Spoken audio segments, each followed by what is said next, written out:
تاجیکان جهان را با نوروز، با جشن بزرگی ملی و اجدادی تبریک میگویم و تمنای آن را دارم که همه اون آرزوها و آمالهایی که دارند جامعه عمل پوشد و تا به نوروز دیگر به همه مقصد و آرمانهای خود برسند.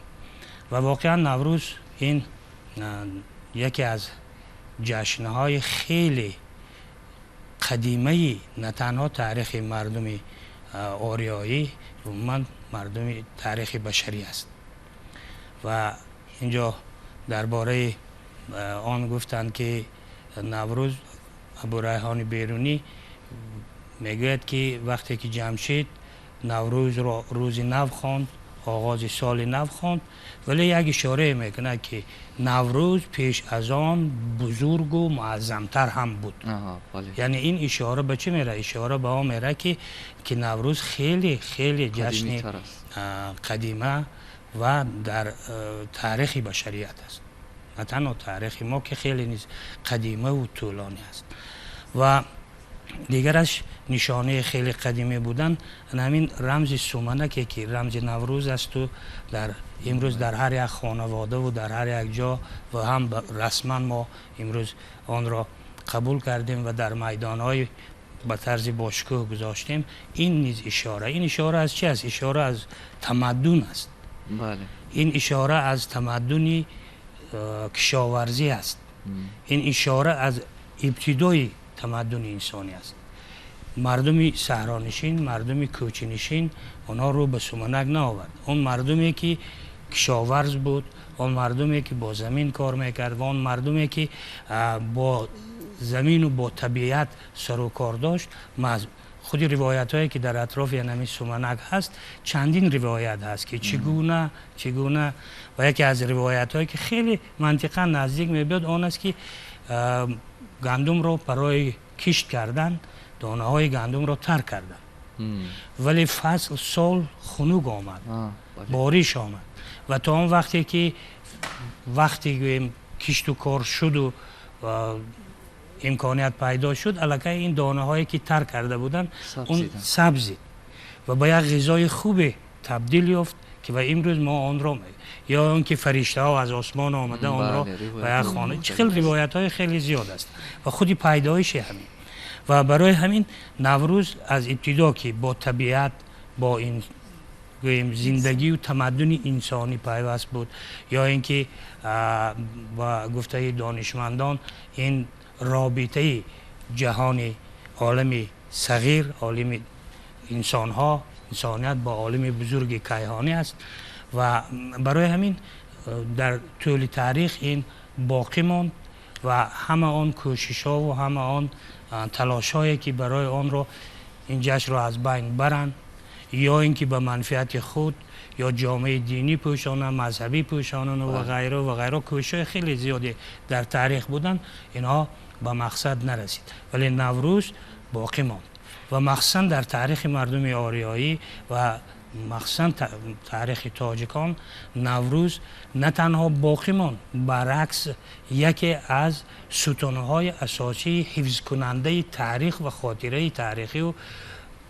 گویم فرهنگ و سنت اجدادی ما بود. البته برای همین میگن که نوروز این پیوندگر اصلها و نسل هاست و امروز هم و با شرافت استقلالیت ما با اون دوری ها پیوست شدیم و اون چیزهایی که پیشتر با کوشش بیرونی یا با سببهای عینی و ذهنی از بین رفته بودن ما از نو احیا کردیم. سال 1924 وقتی که جمهوری مختار تاجیکستان تشکیل یافت و بار اول نوروز رو در همین دایره جمهوری کوچک تاجیکستان جشن گرفتن و سال 25 وقتی که اعلان کردند جشن گرفتن و سال 26 این کار تکرار یافت. ولی بعد از این علاقه از سطح رسمی و از گوی منبر و از بالا پایان کردن، گرچنده که در بین مردم، در بین همه اون، نه تنها مردم تاجیک، همه اون خلقا قوم هایی که تو استیلای عرب در حوزه آسیای مرکزی، آسیای صغیر یا که پیش میگن زندگی میکردن، با این جشن، با سنت های نوروز پیوست بودن و امروز هم مثلا همین مردمی تو اصطلاح عرب زندگی میکردگی همونها نوروز را جشن میگیرن و امروز اگر تعداد جشنگیری جهان بگیرید که ببینید چقدر 300 میلیون، بله زیاده از 300 میلیون که مردم نوروز رو همچون یک جشنی، همچون یک جشن آغاز سال، روز نو، ابتدای سال شماره خود جشن میگیرند و ما مردم با اقبال و میتوانیم باز از آن افتخار کنیم که بعد استقلالیت، بعد صاحب اختیار شدنمان و ما خودم هم شاهد هستم و از بهار سال 1993 این جانب ما هر سال نوروز را با یک افتخار، با یک شکل منتن، با یک هر سال زیاد کردن و انکشاف و رشد دادن عنصرهای یا فضیلت‌های نوروزی جشن میگیریم و تمنا دارم که این به هزار ساله ها و به هزار ساله ها ادامه یابد و در اینجا پیش از همه توجه و دیدی خیلی خردمندانه مدبرانه پیشوای معظم ملت است که مثلا همین نوروز که در عرصه تاریخ برابر ما بارها میگیم که دو ستونی که همین امارت ملت ما را نگاه داشت، این زبان تاجیکی فارسی و نوروز است. بله. اگر هر دو همین دو ستون که خیلی ستونی بزرگ و ستون های بزرگ و مستحکم هستند، ما را در این کردودی که تاریخی که بود در این پهنای تاریخی کایها میده و ارد میکردن. استاد لایق اینجا شهربان شعرهای خوب خواندن. استاد لایق یک بیت دارن که خلق تاجیک در آسیای میانه گویا تنها بود در آسیاب زمانه. بسیار زیبا. برای چی بگی با همین دو چیز، دو ستون، دو ستون ملت ما را نگاه داشت و امروز ما با افتخار نه تنها در ما، در جمهوری صاحب استقلال و صاحب اختیار تاجیکستان، در تمام گوشه و کنار دنیا با زبان تاجیکی نوروز میگن و نوروز مبارک میگویند و انا همین فضیلت پیوندگری و پیوند به اصل و نسل هم در همین است که ما رو در این مدت خیلی با گذشته خود و با امیدی پیوست با نسل های آینده است. تشکر. خیلی تشکر استاد. اینجا از ابوریحان بیرونی، از اندیشه های ابوریحان بیرونی سخن کردن و گفتن که نوروز را جمشید بنیاد کرد و قبلتر هم نوروز معظم بود. همین نکته است و این نشانی متمدن بودن مردم ما رو نشان میدهد، قدیمی بودن مردم ما رو نشان میدهد و نوروز که این محصول ذهن و تفکری سازنده مردمی سازنده و ایجادکار ما هست، امروز ببینید که وارثان این جشن زیبا این جشن را جهانی کردن و با یک شکوه و شهامت تازه امروز در تاجیکستان صاحب استقلال تجلیل می‌گردد و همکاران ما نیز از همه گوشه و کنار مملکت گزارش‌ها تهیه کردن راجع به جشنگیری نوروز عالم افروز و اینجا گزارشی هست آماده پخش از مدینه ملکزاده از ناحیه رشت. با هم تماشا میکنیم و بعداً برمیگردیم. ما قرار داریم در ناحیه رشت. ساکنان ناحیه رشت به مثل دیگر ساکنان شهر و ناحیه ها نوروز را با یک شکوه و شهامت تازه تجلیل نموده ایستادند. نوروز جشن فرارسی بهار نازنین، ایام بیدارشوی طبیعت، آغاز کشت و کار بهاری، باغداری و چارواداری بوده تاریخی بیش از 6000 ساله دارد که تا زمان ما آمده رسیده است. روز نوروز آمد و عالم منور می شود، زینت روی زمین از سبزه تر می شود. روز نوروز است و بلبل در چمن دارد فغان، گل تبسم می کند دایم به حال بلبلان.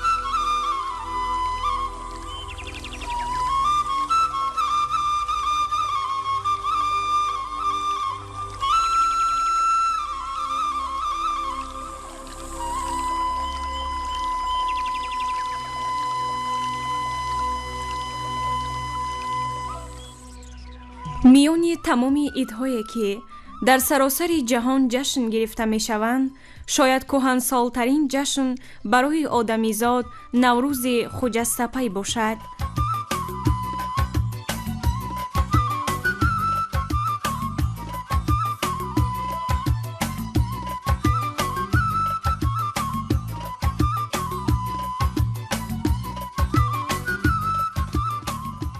نوروز همچون جشن فرخ و خسروانی در سرزمین اجدادی ما ارزی هستی نموده، ریشه های آن از اسطوره های آریایی سرچشمه می گیرد. نوروز جشن قدیمترین برای مردم است و آن محض از طبیعت برداشته شده است، یعنی ایامی است که شب و روز برابر می شوند.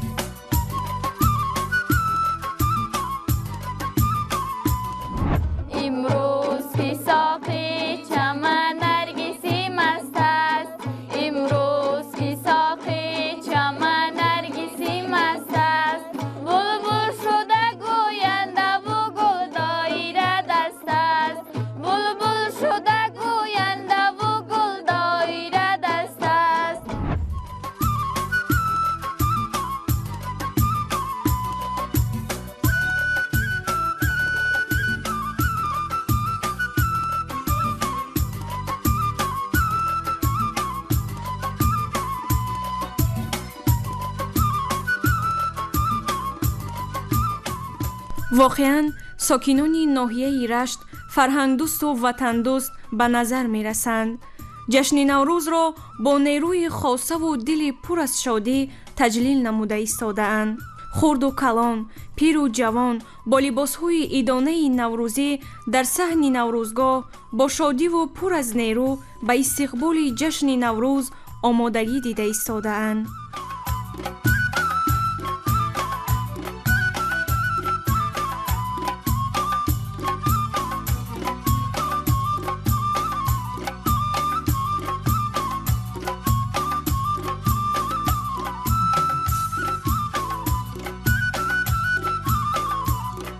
بهار آمد صدای بلبل آمد، نسیم فارم و بوی گل آمد، لباسی سبز را صحرا به بر کرد، کلاهی سبسفید آلو به سر کرد. جانانه بهار شده است کی می آیی، وقتی گلی خار شده است کی می آیی، تو وعده به برف های زمستان دادی، برف ها همه آب شده است کی می آیی.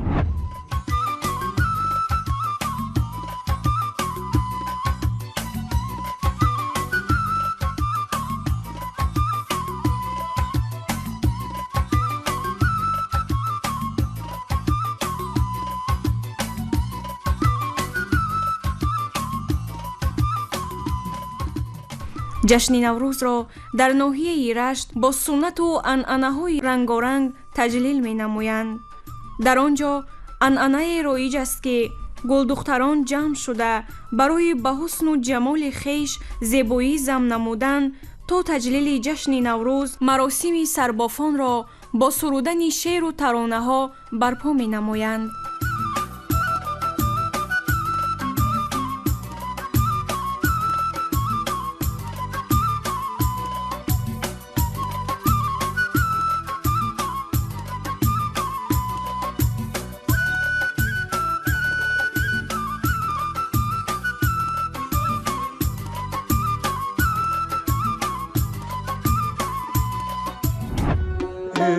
رشت مکانی بلبلانی چمنی، تو میهنی شاعران شیرین سخنی، تو میهنی شاعران شیرین سخنی،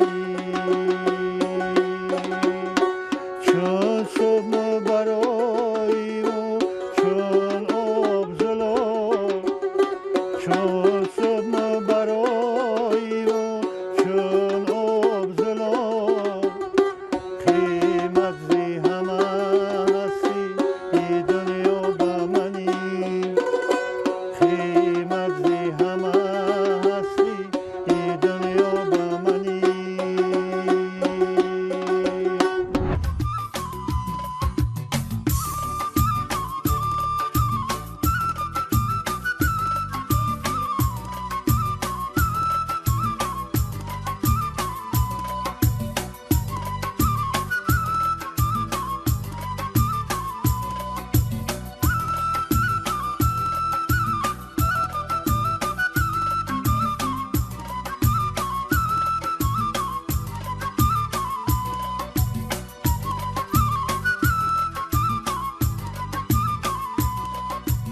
ҷашни наврӯз дар пояи илм устувор аст ва муборак доштану таҷлили он иборат аз шодмониву осудагӣ хостан барои тамоми одамизод аст. пас моро зарур аст ки чун одату суннати пешинаамон ба баҳори нав баҳри таҷлили наврӯзи байналмилалӣ ки оғози соли тақвими ориёист бо қадамҳои устувору бунёдкор азму иродаи нав қадам ниҳода дар шукуфоии тоҷикистони соҳибистиқлол саҳмгузор бошем.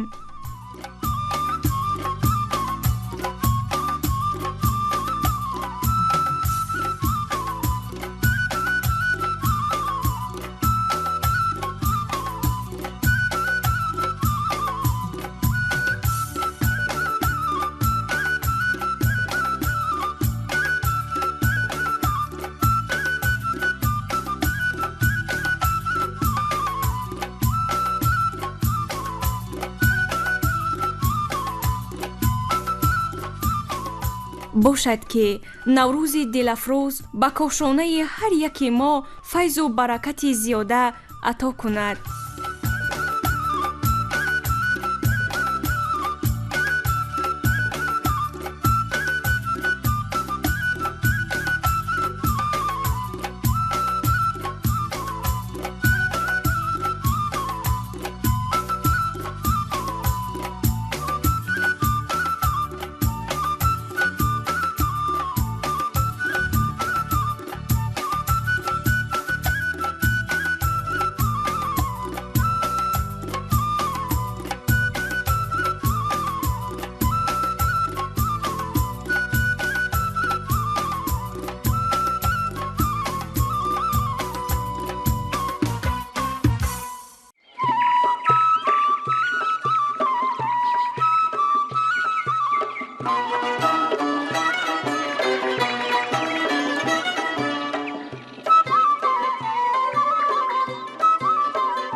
тамошобинони азиз, барномаи ҷашнии мо бахшида ба ҷашни байналмилалию ҷаҳонӣ наврӯзи оламафрӯз идома меёбад.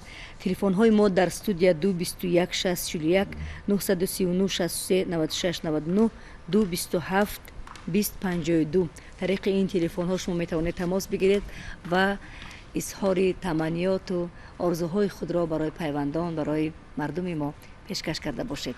бале бинандагони азиз, ба унвони барномаи мо инҷо таманниётҳои хеле зиёд ворид гаштааст. меҳрӣ аз ноҳияи дарвоз мехоҳанд тамоми мардуми тоҷикистонро бо фароварасии баҳори нозанин ва наврӯзи ҳумоюнқадам табрик намоянд.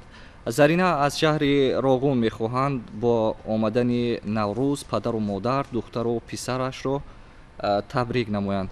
ҷаҳонгул аз ноҳияи сино мехоҳанд ки бо омадани баҳор духтуре ки моро табобат карда истодааст, зокиров раҳматулло ва шогирдонашро ба ҷашни наврӯз табрик намоянд.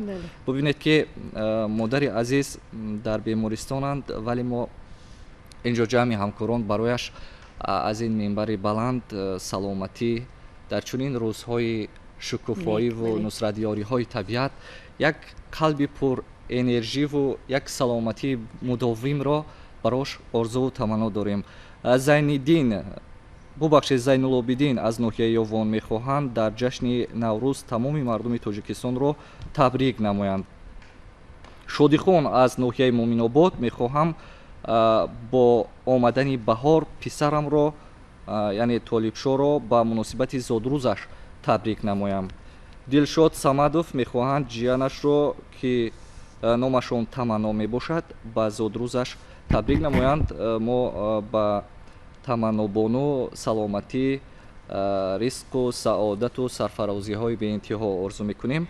зевар аз душанбе таманниёти хешро ба унвони барномаи мо вобаста ба табрики мардуми тоҷикистон ва мардуми ҳавзаи тамаддуни наврӯз эҳдо кардаанд.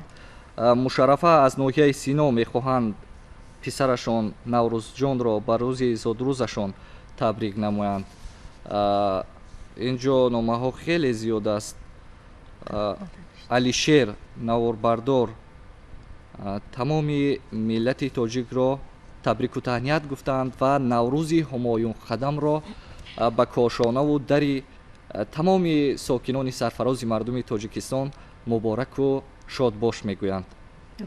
воқеан ҳам ва чун гуфтем ки наврӯз ҷашни табиӣ аст ва мо ҳоло аз муаллимаи азиз хоҳиш мекунем ки суҳбатро идома дода бошанд. хуб дар илми нуҷумшиносӣ як мафҳум аст бо номи мақсади умумии кайҳон. ин чӣ иртиботе ба наврӯзи оламафрӯз дорад? ташаккур. бале, ман мехоҳам шурӯъ бисозам аз он ки наврӯз навҷавон аст, наврӯз ҷовидон аст. бале.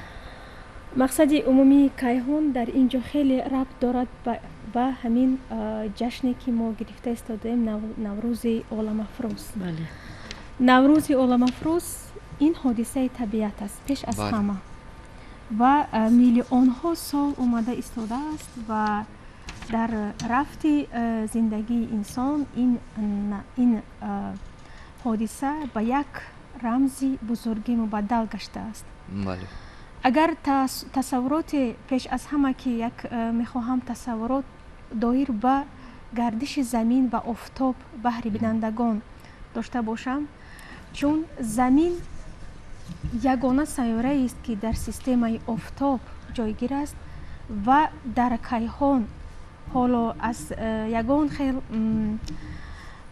таҳдидҳо аз дигар ҷиҳатҳои ҷирмҳои кайҳонӣ наомадааст ва мо ягона сайёрае ҳастем ки дар ин ҷо мавҷудоти зинда ҳаст. бале, ба сар мебарад ва мо ба сар мебарем, яъне инсонҳо ба сар мебарад бо ҳама тамаддунҳои мухталиф. ба ҳамин хотир замин дар гирди офтоб давр мезанад ва тасаввуроте дар ин ҷо ҳаст ки замин дар меҳвари худ пеш аз ҳама давр мезанад ва меҳвари худ яъне меҳвари тамоюл ин моил аст. меҳвар на перпендикуляр ҷойгир аст ва меҳвар моил аст. вақте ки дар гирди офтоб бо 365 рӯз замин давр мезанад, дар ҳамин вақт замин як кураи худро, яъне аз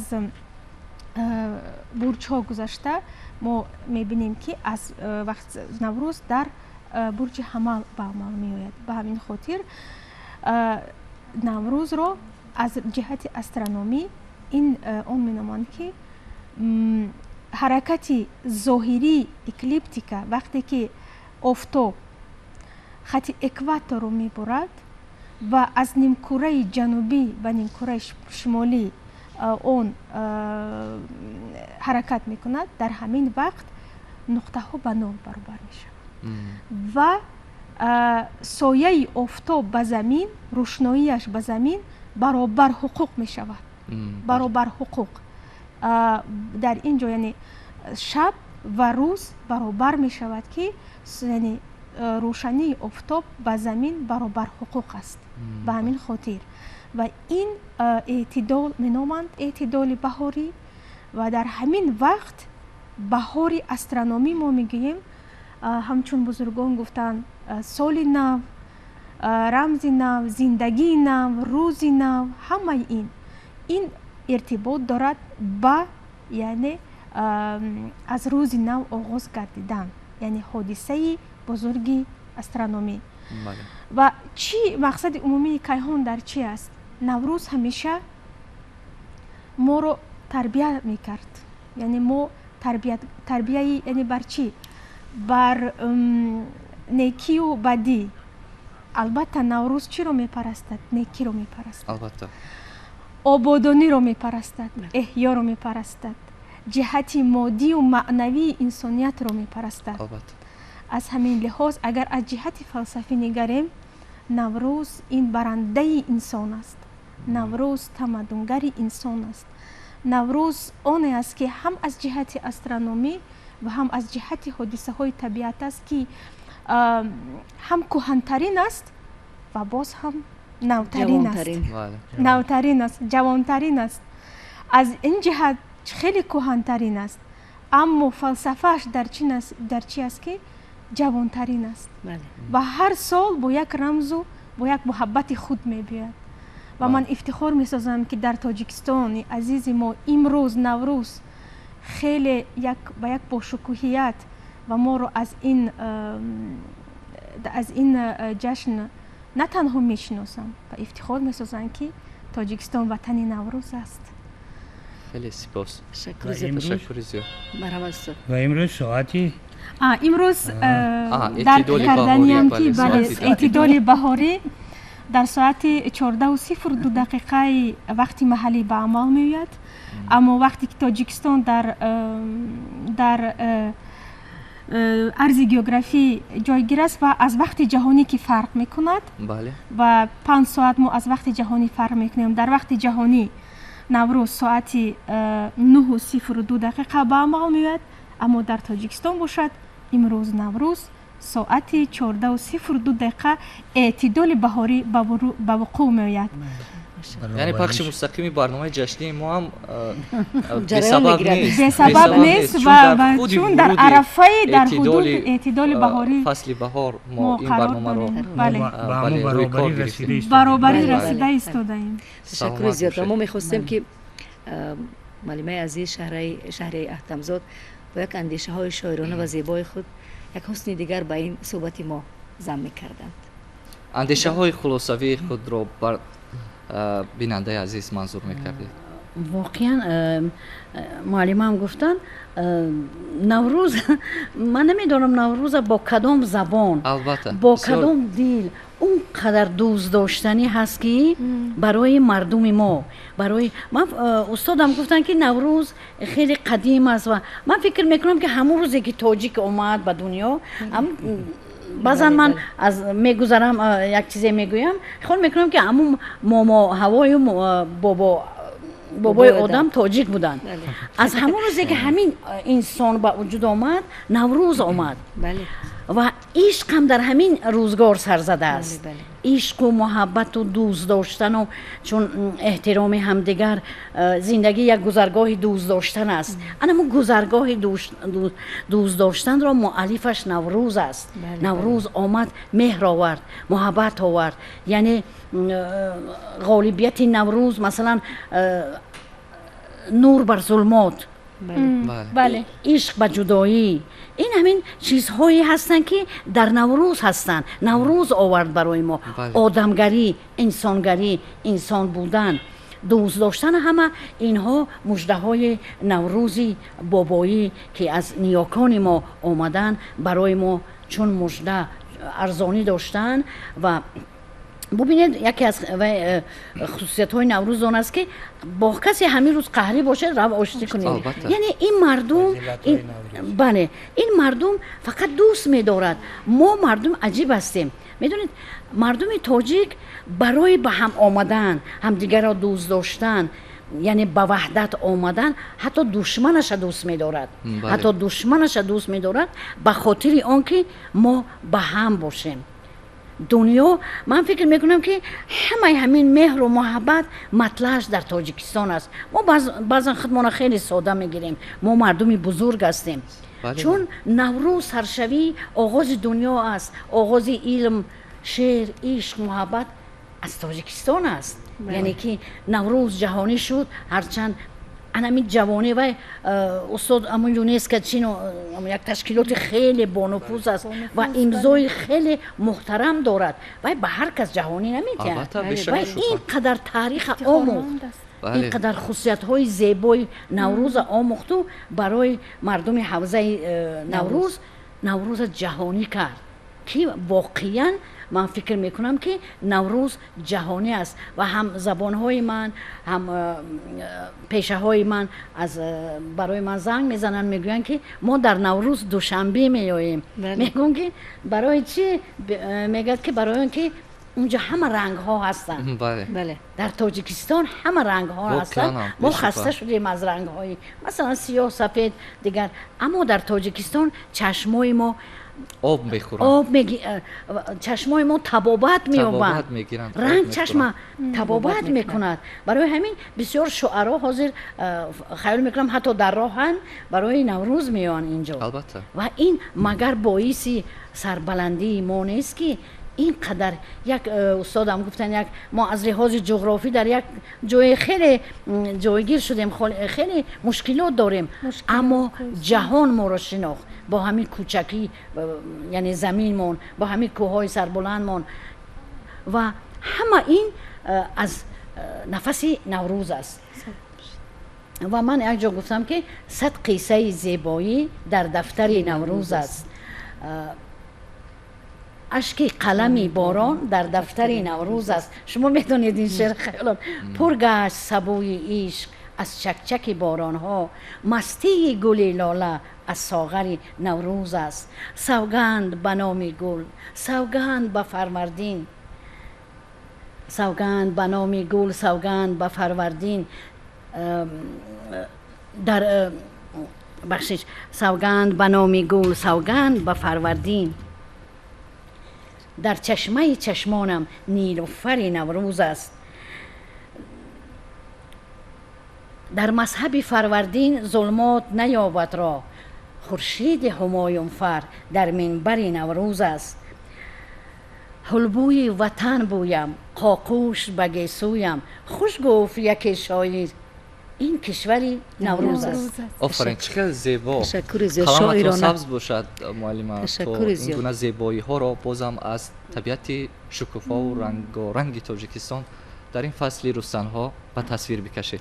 ساری سپاس میکنیم از شرکت در این سلامت باشید. هم صحبت های نوبتی ما بودند شهریار احتمزاد، فیروزه رحمت، نصرالله عبیدالله که با حضورشان در برنامه جشنی مستقیم ما یک صفا و نور و ضیا آوردند. خوش آمدید. تشکر زیاد. و تماشابینان عزیز، چون که گفتیم همکاران ما از همه گوشه و کنار مملکت گزارش ها تهیه کردند وابسته به استقبال جشن نوروز و حالا گزارش معروف نظرزاده را از ناحیه همدانی تماشا میکنیم. مرحمت. در ناحیه میر سعید علی همدانی ساکنان با احساس بلندی وطن دوستی با شکرگزاری از فضای آرام و آسوده مملکت و فرهنگ عالم شمول ملت تاجیک نوروز جهانی را جشن گرفته ایستادند. ساکنان با یک روحیه ایدانه به نوروزگاه وارد شده رسم و آیین‌های انسانساز این جشن قدیمه نوروز عالم افروز را تجلیل می‌نمایند و شکرگزاری از آن می‌کنند که محض در دوران صاحب استقلالی مملکت و با تدبیراندیشی‌های پیشوای ملت محترم امام علی رحمان نوروز عالم افروز صاحب مقام گردید. ساکنان این گوشه وطن محبوبمان خوب درک نمودند که بزرگداشت نوروز این بزرگداشت تاریخ و تمدن بشری است که در طول 100 ساله‌ها ارزش‌های نیک انسانی را در خود تجسم نموده است.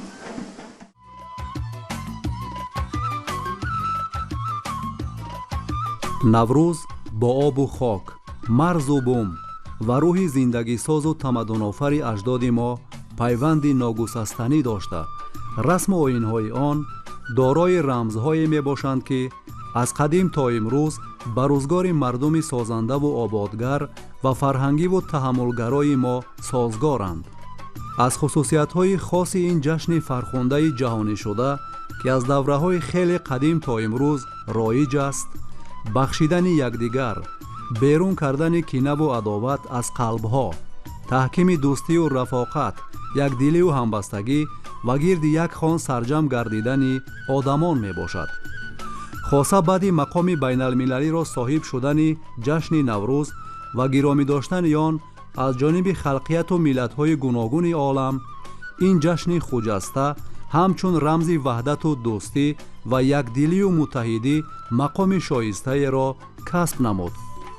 дар ноҳияи мир саид алӣ ҳамадонӣ низ чун дигар шаҳру ноҳияҳои мамлакат сокинон ҷашни наврӯзи фархундаро бо риояи суннатҳои хоси он ва дар рӯҳияи ифтихору сарфарозӣ аз фазои осудаи мамлакат ҷашн гирифтанд. дар майдони наврӯзӣ анъанаҳои ин ҷашни кӯҳан аз қабили гӯштингирӣ, арғунчакбозӣ ва намадбофӣ фазои идонаро зебу зиннат мебахшид.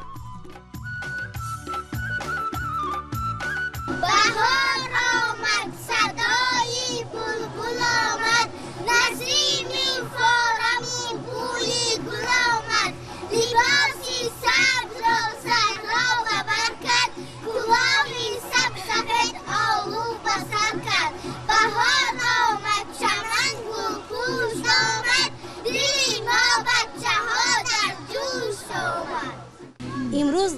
дар ноҳияи ҳамадонӣ наврӯзро пиру ҷавон ҷашн гирифта истоданд.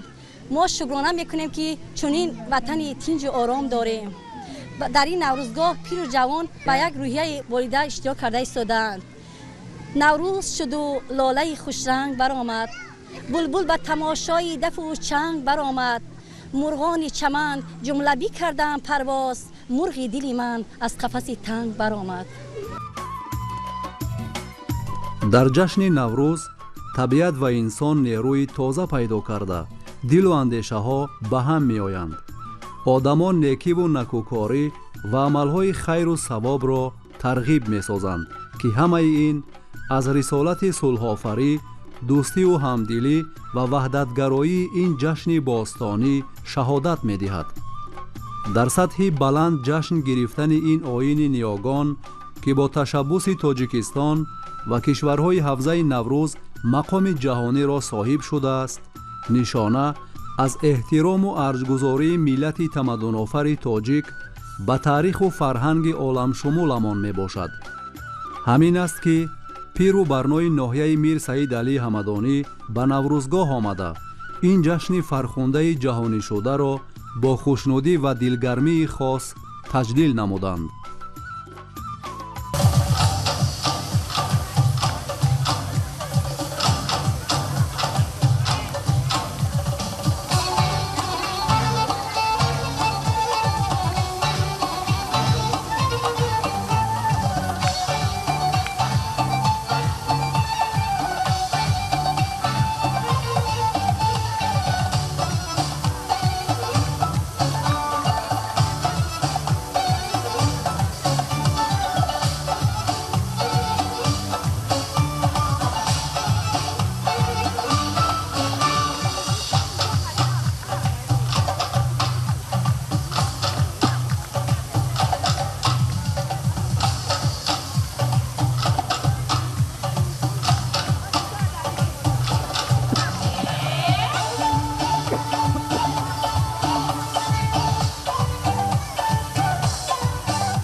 имрӯз занону бонувони ноҳияи ҳамадонӣ дар ин наврӯзгоҳ ҳама бо як рӯҳи болида ҷамъ омаданд.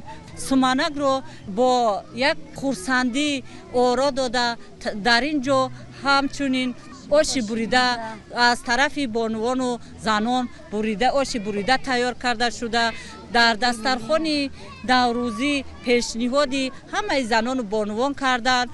шукрона аз он мекунем ки дар ин ватани орому осуда ва шукрона аз пешвои муаззами миллат мекунем ки имрӯз наврӯзро ҷаҳонӣ гардондааст ва мо занону бонувонро бо дастгирии ҷаноби олӣ ҳама дар ҳама соҳаҳо кор ва фаъолият карда истодаем.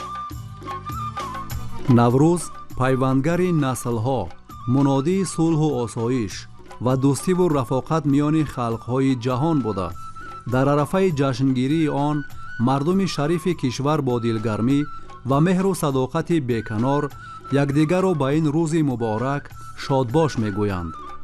дар ин ҷашн аз дил бурун кардани кинаҳо ва бахшидани якдигар, ташкили бозиҳои гуногуни варзишӣ аз қабили бандкашӣ, аспдавонӣ ва гӯштингирӣ яке аз оинҳои хоси наврӯз ба шумор меравад. эй духтарони зебо, наврӯзатон муборак, эй ошиқони шайдо, наврӯзатон муборак. густурда сабз қолин дар суфраи дили мо, шодӣ гирифт маъво, наврӯзатон муборак. ба ҳамаи ҳамдиёрон наврӯзи хуҷастаро муборакбод мегӯям. ҳар рӯзатон наврӯз бод, наврӯзатон пирӯз бод. ҳамин тавр сокинони ноҳияи Мир Саид Алӣ Ҳамадонӣ бо рӯҳияи ватандӯстӣ ва ифтихор аз таъриху тамаддуни оламшумул наврӯзи фархундаи ҷаҳонишударо таҷлил намуданд. наврӯз таи тақрибан 6000 соли таърихи пуршебу фарозихеш, мазмуни васеъ ва амиқи иҷтимоиву амалӣ касб намудааст. дар рӯзҳои хуҷаста ҷашни наврӯз инсонҳо қалбҳои худро аз ҳама гуна душманӣ, кудурат, бухлу ҳасад و پیندار و اندیشه های نامطلوب پاک می نمایند و قلب ها را معوای مهر و محبت و وحدت و همبستگی می سازند. امری که برای کل جامعه جهان امروز چون آب و هوا ضرور است.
تماشابینان عزیز، برنامه ما مستقیما طریق تلویزیون تاجیکستان بخشیده به جشن نوروز عالم افروز ادامه دارد و مهمانان نوبتی را معرفی میکنیم. بله، مهمانان خیلی زیادند واقعا هم برای شرکت در برنامه و از این خیلی خرسندیم.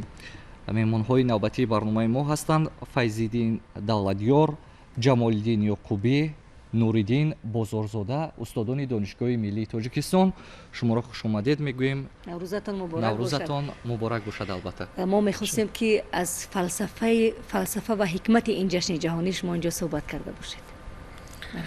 تشکر. اولا کلی مردمی جمهوری را با فرارسی جشن مقدس نوروز تبریک و تهنیت میگویم. در واقع نوروز یکی از پرشکوه‌ترین نماد فرهنگی ما هست که تمامی فلسفه حیات زندگی مردم آریای تبار در آن نهان است. بله. و یکی از مسئله های مهمی که در فلسفه بررسی می شود این مناسبت انسان با تفکر به هستی است که تمام همین مسئله در نوروز عکس خود را یافته است، یعنی این انعکاس خود را یافته است. یعنی که ببینید که ما وقتی که مناسبت میگیم یعنی که موقع انسان نسبت به هستی حیات و زندگی او است که پیش از همه در فلسفه نوروز انا همین چیز بر اعلا حس میکنیم از آن است که یکی از مناسبت ما با کائنات، مناسبت انسان با طبیعت و مناسبت انسان ها که در همین یگانگی و وحدتی همین سه مسئله را دیده می شود و مسئله مهمی که در مرکز اساسی است این پیش از همه خود انسان است. یعنی در فلسفه نوروز پیش از همه انا همین ترغیب انسان و انسانگرایی، انسان سالاری از مسئله جوهری و محوری آن به حساب می رود که در طول تاریخ همین را ترغیب کرده است و همین است که توانسته است موقع خود را در نه اینکه در بین یک مردم آریای تبا بلکه حتی فراتر از مرز آن تمام کل جهان و امروز بشریت را به هم بیاورد، یعنی که وحدت و یگانگی را. یعنی که وقتی که ببینید ما مناسبت با هستی میگیم وقتی که از قدیم گذشتگان ما به همین چیز دقت جدی داده همین گردش زمین در گرد محور خود را چگونه با دقیقت حساب کرده و تفکر اندیشه دقیق کردن و همین حسابش یافتن که پیش از همه ماهیت و اصلش همین برادری و برابری است. چون که زمین در اعتدال خود معین می آید شب و روز برابر می شود و همین برتری نور بر ظلمات پیدا می شود که این همون برادری و برابری و یگانگی را ترغیب می کند. دیگر اینکه مناسبت انسان با طبیعت گفتیم، یعنی که ما چگونه در آن حیات ما را زندگی فلسفه حیات ما در آن انعکاس می شود که همین انسان ها که در این مرز و بوم زندگی می کردن چگونه با طبیعت مناسبت داشتن که در اونم پیش از همه مهر ورزیدن با موجودات با هستی طبیعت است که یعنی که همین با طبیعت انسان ها چگونه مناسبت باید داشته باشند و در این پیش از همه مسئله های نازک دیده می شود که اون برخورد برگرفتن چشیدن از نعمت هایی که در طبیعت هست انسان و چگونه برمیگیرد خود انسان و اونو با دیگر باره چگونه کارکرد میکند. بنابراین در مجموع گفتن ممکن است که انسان همیشه به زیبایی نیاز دارد. بنابراین در فلسفه نوروز یک ذوق استتیکی همین مردم دیده می شود که ما هر پهلوی که نگاه نمیکنیم همون شکوفایی و گل شکوفی و ذوق زیبایی پرستی انسان دیگر میکنند. همین سبزی که در نزد ما است همین خود یک رمزی سبزی شکوفایی محبت خب در خود دارد. بنابراین حکمت نوروزی همین است که با محبت بودن زیستن زیبا زیستن زندگی زیبا داشتن است. بله سلامت باشید. استاد قید کردن که واقعا ببینید که چقدر حکمت نوروز بزرگ است که برابر شوی شب و روز اعتدال بهاری به میان می آید و طور در صحبت میمونای قبلی همونم که گفتیم اگرچه همین دقیقه ها در گوشه از دنیا علاقه نوروز وارد شد برابری اعتدال بهاری علاقه ورود شد با وقوف پیوست ولی که در تاجیکستان آفتابی ما که ساعت 14 و 1 دقیقه و 25 ثانیه وارد می شود هنوز مثلا در دوره سلجوقیان از جانب بزرگمرد نابغه به همتای ما عمر خیام تقویم ترتیب داده شد که اون تقویم تا کنون با نام تقویم جلالی نیز مشهور است. اون تقویم دقیقی ترین تقویم به نقص ترین تقویم در تمدن بشری در زمانی که اینقدر تکنولوژی پیشرفت کردگی در همین زمان نیز دانسته می شود. در زمانی اینقدر پیشرفت علم و تکنیک هنوز تقویمی که عمر خیام در زمان سلجوقیان ки маъруф бо номи тақвими ҷалолӣ мебошад, ихтироъ кард ва улгӯе шуд ё намунае шуд барои тақвимҳое ки имрӯз дар ҷомеаи мутамаддини мо ҳаст.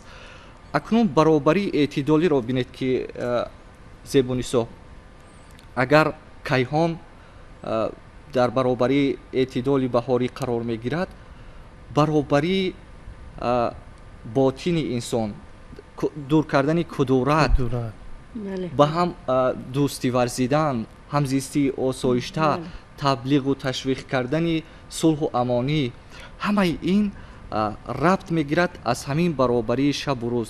яъне мо бояд афзалият ҳем дар ин баробарӣ ба некӣ. аҷдоди мо ҳамеша пиндору рафтору гуфтори некро дар ҷавҳари зиндагии хеш қарор дода буданд. ҳамин гуна масалан мо дар ин тарозуи баробарӣ ҳамеша афзалият дода будем ба некӣ. бисёр қобили андешаҳотон бисёр қобили қабул буд ва аз меҳмони дигари барнома мехостем бифаҳмем ки боварҳои эътиқодӣ нисбат ба наврӯз дар миёни мардуми мо чӣ гуна буд? ташаккур. ман барои чун шумо ҳозир аз Умари Хайём ёдовар шудед, воқеан вақте ба рубоёти Хайём назар мекунем, як рубоӣ бо ин тарз ҳаст. ба рӯи